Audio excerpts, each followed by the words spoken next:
Morning mga kalapatids, welcome back to my channel, Brian Love Official. For today's video is papakita ko na yung lop ni Sir Paulino Ibaka at kung gaano na kaganda mga kalapatids.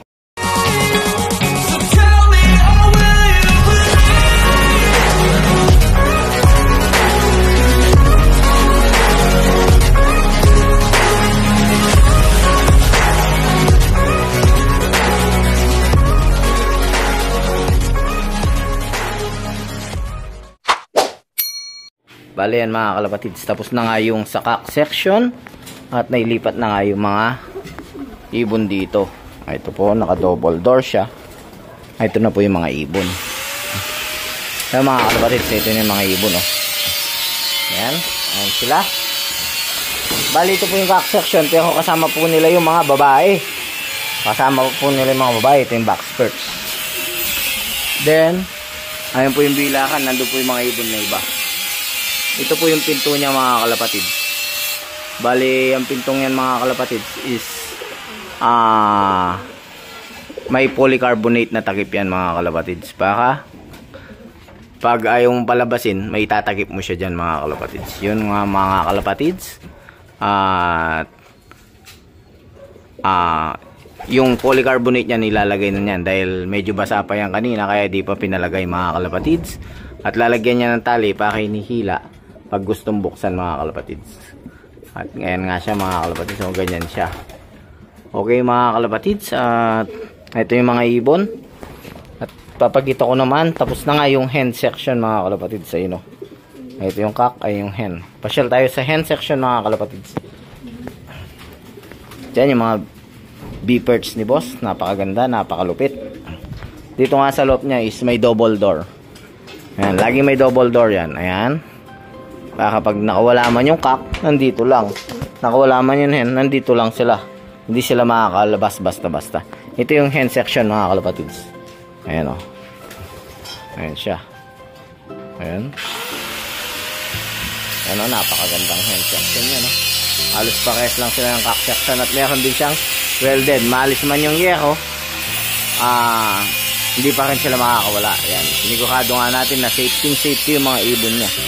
At ayan, ito yung cock. At ganun din ang design niya mga kalapatids. Meron din siya dito sa taas. Ayan po. Labasan, ayan. So, dyan siya mga kalapatids ha. Okay. At yung mga kalapatids. Ayan siya.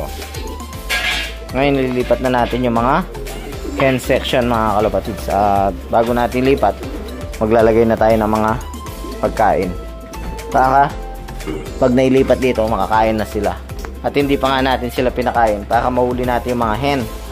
Dahil yung mga hen is nandun din kasama ng mga cock. Kasi nga, hindi pa tapos nun yung hen section. Kaya pinagsama ko sila dyan mga kalapatids. At ayan sila.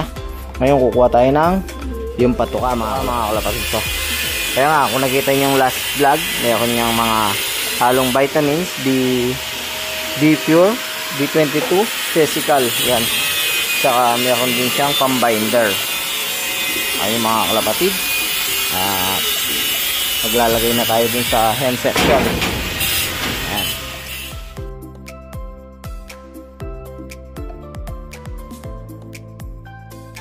Naglagay na nga tayo ng pagkain para yung mga mauhuli natin, ililipat na natin dyan mga kalapatids.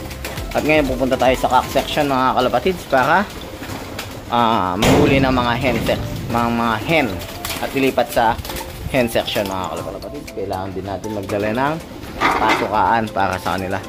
Kaya nga, aluminum na patukaan itong pinagawa natin para dito sa Beach Warrior lock. At ilalagay na natin mga kalapatids. At ito, ayun, huhuli na tayo ng hen mga kalapatids para may ilipat dun sa kabila. Okay mga kalapatids.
Yung mga kalapatids, hindi nga natin masyadong kabisado yung mga ibon dito dahil ilan buwan pa lang kami magkakasama, kaya hindi ko alam yung mga lalaki tsaka babae dito.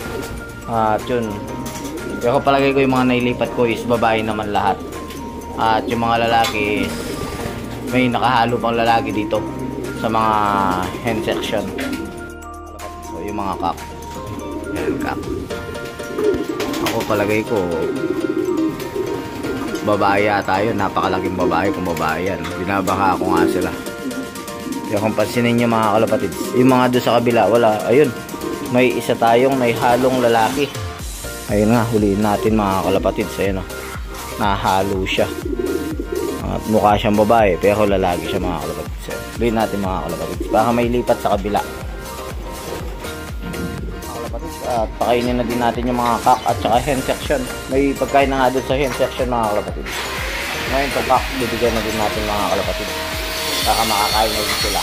Okay mga kalapatids, pakainin na natin. Baka pakainin pa natin.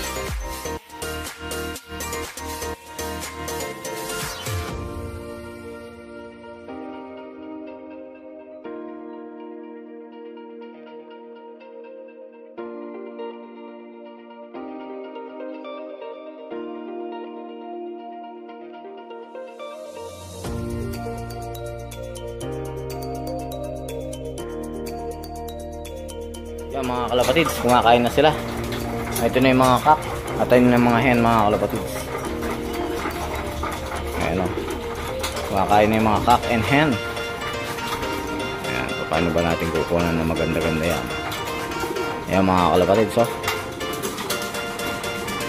cock and hen na yung mga yan mga kalapatids. Ito yung mga hen o. Oop, kain lang. Kain lang kayo.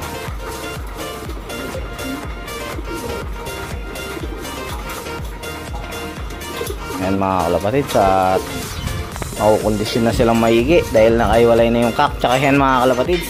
Pero hindi pa sure kung 100% na yung mga napili ko o may nakahalo pa sa mga iba. Pero itong susunod na ako, makikita din natin kung may nahalong lalaki dito sa mga babae, at kung may babae pa doon, lilipat natin dito sa mga lalaki mga kalapatids. At yung mga kalapatids, yun na lang ang kulang, yun na lang takip niya doon sa taas, at tapos na itong loft ni Sir Paulinoy Baka. Bali yun nga mga kalapatids, inuulit ko, stock loft lang po ito mga kalapatids. Hindi natin makita sa taas. Ayan. Stock loft lang po ito, loft lang po ng mga istakan, at hindi po loft ng flyer mga kalapatids. At again, si Sir Paulinoy Baka ay naglalako po siya sa OLR sa ibang bansa. Kaya ito po mga ibon dito, ibibreed para ilaro sa OLR sa ibang bansa mga kalapatids. At ayan po yung mga ibon niya mga kalapatids. Yung mga kalapatids, at nailipat ko na nga yung mga hen dito sa pwesto nila. At yun, sana mga kalapatids may kondisyon kung maigi itong mga ibon na to, at sana palaking kami sa One Love Race International sa susunod kami mag-e-entry. At yung nga, kukondisyon na, then ilang weeks lang is magsasalang na, mga 2 months magsasalang na natin yung mga yan. May mga lugon pa pero malapit na din matapos yung mga kalapatids. Dito ko natatapos yung video ko. Yan ang update ngayon. Nalipat na natin at tapos na yung loft o yung pagpagan ng mga breeder ni Sir Paul. At yan, Sir Paul, thank you po sa tiwala. Ayun po, tapos na po yung loft nyo dito sa taas. Ang susunod yun sa baba ng mga kalapatids. Sa mga hindi pa nag-subscribe, please subscribe, like, and share Bri Love Official, and hit the notification bell para lagi kayong updated sa aking channel. Okay mga kalapatids, good luck po sa mga may race, at happy flying. Okay mga kalapatids, bye. I can fly.